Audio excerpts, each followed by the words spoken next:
Hello and welcome to another NW History podcast. Today we're going to have on 8th George.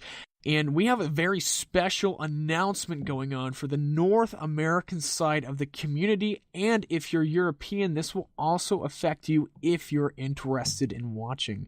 So George, please take it away. Hello, everybody. I just want to thank Anthony for allowing me to be on the show. It's a great privilege to be able to share with a lot of people that listen to this. And what Anthony's talking about is, as many as you know, I hosted TNWL a while back, and that followed up with TNWL duels and TNWL group fights, the invitationals. And I think that, throughout that time, we've really kind of expressed that, everyone wants to watch matches being streamed and watch matches being casted. And so there's a new project that I've been working on, and it's going to take a little bit more time, probably a month so, to fully come out, but it's basically called the TNWL Pro Circuit. And basically all it is we're going to have 30 players invited to the final roster. Those 30 players are going to be split into 6 teams of 5s. And each team is going to have 2 substitutes. And basically the first 10 to 15 players are going to be invited by me. And the rest are going to be open to the public. So we're going to host pugs. And depending on how well you do in those pugs, you will be invited to the league. Now, there is going to be cash prize money involved. I believe right now it's $300 for first place. And then and so on and so on. And we want to have the... just kind of make to be recognized for a lot of players, because the big deal with Warband is that a lot of people have a lot of time into the game. A lot of people have actually practiced to get better, went to tournaments to face better people, so that therefore they can better themselves. And so I always think that people want to be recognized in NW. So this is what it's about. So NW and TNWO, the logo is be recognized. So hopefully we can recognize some people for the style that they've created and for the melee that they've practiced, and I think it's going to be an awesome thing. We're going to have also the audience be a part of it. We're going to create a fantasy league from the actual league, and the way that works is anyone can sign up a team. Once that team gets approved, let's say Anthony makes a team and it's called Team Rocket. That Team Rocket will get a number. Let's say he gets number 7. At the end of every match that's streamed, we'll bring 3 random players from the 30 roster, and those players will have a random number given out. So let's say you get Russian Fury, and Russian Fury, he gets number 7. So that means he goes to Anthony's team, and however many kills Russian Fury gets in the whole league, that gives him 1 point. All the points is 1 point. So Anthony, let's say he has all the really good players on his fantasy team, and he has the most points out of all the other teams, and that means he gets to win $50 to $100 for participating. Ooh. So that's kind of basically the TNWO Pro Cup, the Pro Circuit, and it's just something that I think everyone's going to be interested in. It's going to be really competitive. There's going to be a lot of production behind it. There's going to be a lot of videos, team logos, and it's going to be a lot of fun.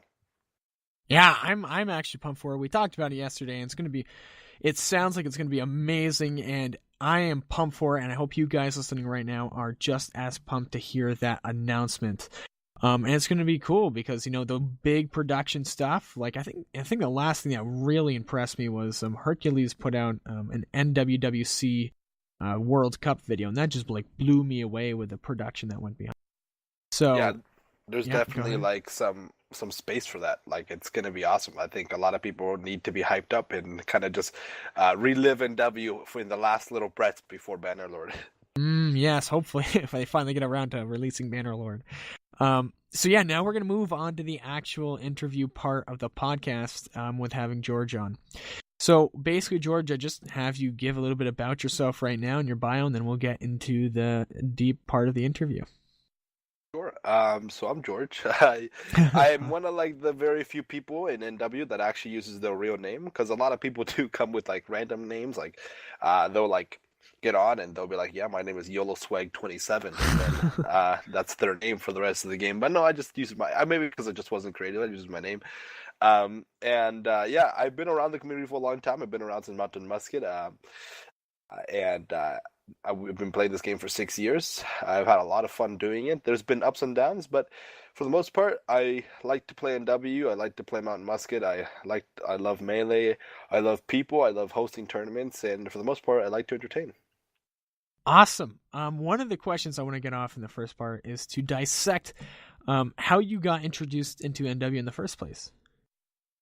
So, I mean, I think everyone has the same story on how they got into NW or Mountain Musket. They just saw a video on YouTube, and you pretty much just kind of like get it right after. You're like, wow, that's really interesting. That resonates with me, and that's what happened. I just watched the YouTube video. I was like, damn, that's really cool. And so I got into. I actually didn't play native or like regular native. I straight up got into Mountain Musket. So I got Warband and then immediately downloaded Mountain Musket. I never played native for a while, so that's really how I got into it. Now, what was the first regiment you joined after you just jumped on the Mountain Musket?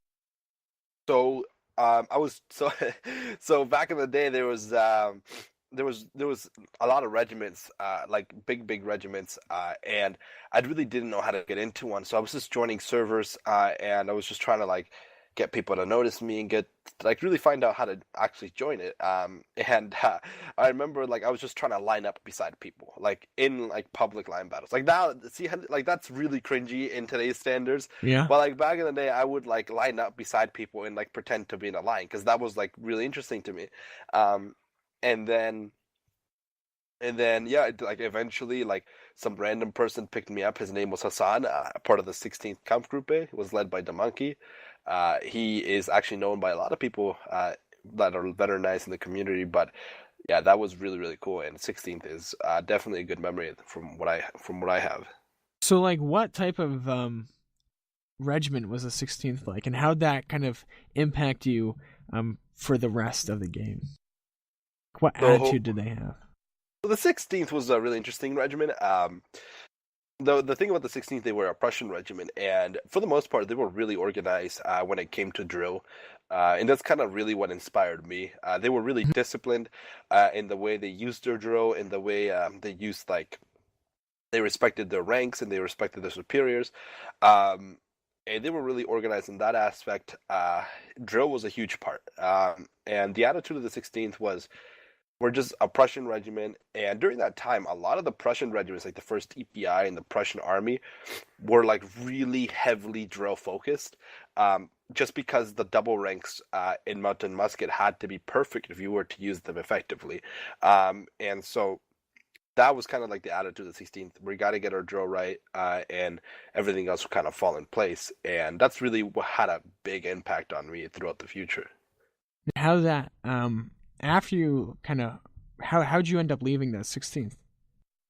So I was 14 when I started playing the game, and when I joined the 16th, I was doing like everything. I was ambitious. I wanted to like climb up the ranks, and I wanted to really just show that I can do it. And there's videos actually on my YouTube channel of me playing in the 16th. And it's just like the worst melee you'll ever see in your whole life. And it's just a kid basically like smashing his keyboard trying to get some kills here and there. And so like I was pretty bad at the game for like a good 4 to 5 months before I like I wouldn't say I got good, but I say I got consistent at blocking, which was like pretty important. So um and so yeah, like I was just like really trying to prove myself. I was in there for like 2 to 3 months. And what happened was I was really ambitious, and so I recruited a lot of people to the regiment. And I was still at Soldat, which is basically like private. And in those times, ranks mattered. Unlike now, ranks don't really matter that much, especially in the competitive side of NW. Ranks really are meaningless. So I was like trying to just climb up the ranks, and I was recruiting all these people. I was showing up to every event. I was like doing everything. But this one guy came along, and he kind of just like he took the other route. He just kind of like sucked up to the leadership, and he came along, and in like 2 or 3 weeks, he was like he was already like a corporal, and then he was getting promoted to an NCO, and so I was really upset. And I was like, I don't know what's going on. Like, I don't know. Like, I've been doing everything. Yeah. Like, and so basically, I was just like, okay, I'm just gonna. And so at the time, I didn't create the eighth, by the way. So at the time, my uncle Leo, he actually had a community, right? And and this is a different Leo. There's two Uncle Leos that I have, but one is related to NW and one isn't. So he had his own community. He had his own in a public TeamSpeak at the time, not a public TC, but like where a bunch of regiments were. And so he had already a channel named the Eighth Kings Regiment of Foot. And so I thought back in the day that like you can't just make up random regiment names. So I'm like, okay, well, I can just go over there. They already have their name. They already have their ranks. Everything's good. And so I went over there and I took a bunch of guys with me because I recruited a lot of people.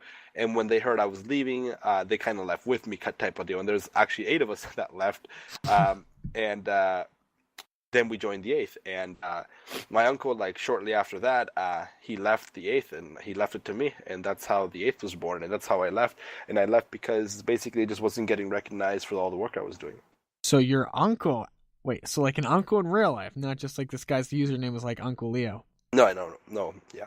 That's sick. I didn't even know that was possible. That. How old was he? Just curious. He's in his 30s. Wow, that's impressive. And then, so when you took over the regiment, how'd you change what was going on there? So the Eighth is very different from when you joined it to when Mountain Musket was around. So basically, actually, let's just hear a brief description of, because you've been in the Eighth before, you were in there for a little bit. What was your experience in the Eighth that you knew when you joined it? So, of course, when I started playing NW, that was near the end of, like, I guess the tryhard era. It was probably about, like, 2014, 2015 was around the time that I joined the 8th, and you guys were my first competitive regiment. And I remember you specifically telling me, like, only, like, 1 out of, like, 8 people make it into the 8th, and, like, for me, that was like, oh my gosh, I have to prove myself already. And I do remember there was, like, some hazing in the beginning by, like, Al Caro. But as I was in it, it seemed like a very already formed community, and it seemed like something you'd have to really be in for a long time to be like accepted within the group. In terms of like how serious people were, not really that serious. Yeah. I mean, it was more of just a bunch of guys just coming on, having fun, playing the game, playing events every so often. And so because of that, it's not something that I think held my interest in the same sense. Like, it was really cool that you guys were like into melee deal, but I never really was able to be engaged because you guys weren't. It was, yeah, definitely agree.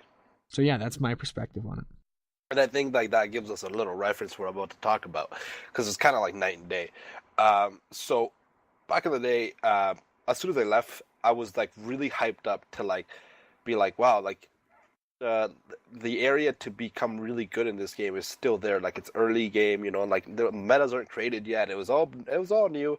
And so basically I grabbed my 8 guys and I was like, listen, like we're gonna become the best. We're gonna become the most disciplined regiment in North America. That was our whole thing, to become the most disciplined regiment ever. Like, we were gonna, like, if I said something, like, it'd be instantly done. Like, if I said to turn left, like everyone instantly turned left at the same time. Wake up. You know, like that was our thing. And so like we would practice for like, I think for like the first 4 months, we practiced for like 2 to 3 hours a night. We would have like 3-hour trainings with my 8 guys, and eventually became like 20 or 25, but we would have like these long practices, like 2 to 3 hours. And like there's maybe videos out there of how like these trainings were like very like strict. And back in the day you could do that, right? Like a lot of people were into that, like the role playing kind of deal. Nowadays if you try to like make someone do that, like they're not going to, they're just going to go somewhere else and suppose that. And so basically that's what happened. We trained for like 2 to 3 hours for like 4 to 5 months, and we got really good at, like, our drill was impeccable, and you know, and so Mountain Muskie was a lot of fun to play with back in the day. So we would finish our trainings and then we'd just kind of hang out on the server.